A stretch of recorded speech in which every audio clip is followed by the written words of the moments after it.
পূর্বে ঈদের পরে কক্সবাজারের সৈকত কেন্দ্রিক কোনো দুর্ঘটনা ঘটে নাই। এটা আমাদের জন্য অত্যন্ত খুশির খবর, স্বস্তির খবর।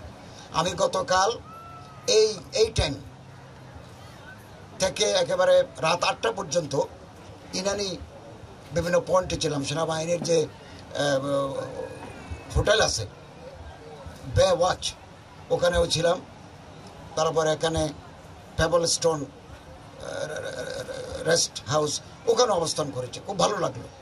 আমি পৃথিবীর বহু দেশে গেছি, বহু সমুদ্র সৈকতে ঘুরে বেরিয়েছি। থাইল্যান্ডে, ইন্দোনেশিয়ায়, মালয়েশিয়ায়, দাম্মামে, বহু দেশে গেছি। আমাদের একটা অপার সম্ভাবনা এই কক্সবাজারের সমুদ্র সৈকত। 105 কিলোমিটারের মতো, পাতায় আছে তো 10-12 কিলোমিটার, এখানে 102 কিলোমিটার, অপার সম্ভাবনা। এবং আমরা যদি নিরাপত্তা নিশ্চিত করতে পারি, আমাদের পুলিশ, আমাদের র্যাব, আমাদের ল এনফোর্সিং এজেন্সিস অত্যন্ত সক্রিয়, তারা পেশাদারিত্বের সাথে এই দায়িত্ব পালন করছেন। আমাদের জনগণেরও দায়িত্ব আছে।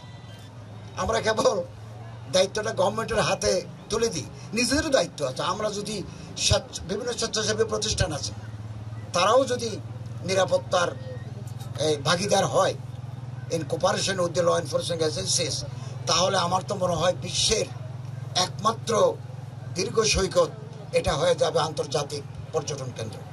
এই জুলাই বিপ্লবের আন্দোলনের এই ধারাবাহিকতায় যমুনা টেলিভিশনও ছাত্রদের সাথে ছিল, জনতার সাথে ছিল। আগামী দিনেও তারা এই দেশ নতুনভাবে গড়ার ক্ষেত্রে আমরা হাত দিয়েছি, বিভিন্ন সংস্কার আমরা সম্পাদন করছি এবং একটা সুন্দর বৈষম্যহীন শোষণমুক্ত একটা বাংলাদেশ আমরা করতে পারবো, এই প্রত্যাশা আমাদের আছে। যমুনা টিভিকে আমরা সাথে পেয়েছি। আগামী দিনেও যমুনা টিভি আমাদের সাথে থাকবে।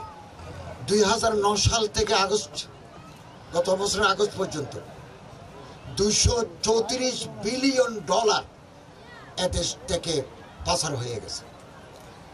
ব্যাংকিং চ্যানেলে গেছে $17 বিলিয়ন।